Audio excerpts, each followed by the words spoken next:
Qardaş, veterandır, qazidir, bunlar yaşayan canlı şəhidlərdir. Bunların qədrini, qiymətini bilmək lazımdır. Bunlara hörmət qoymaq lazımdır. O döyüş səhnələri görsə filmlərdə.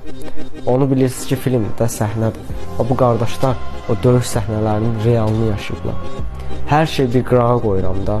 İnsana ailədən əziz nə ola bilər? Heç nə. Amma bu qardaşlar ailəsini geridə qoyub vətənə görə, vətən uğrunda döyüşüblər. Sinələrini topun, güllənin, tankın qabağına veriblər. Canlarını fikirləşmədən.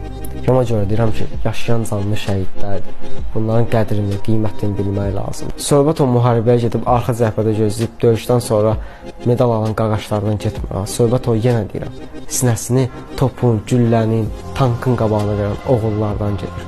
Bu qardaşlar evladlarımızın gələcəkdə oxuyacağı tarix kitabını yazıblar. Ona görə də deyirəm ki, qazilərimizin, veteranlarımızın qədrini, qiymətini bilmək lazımdır.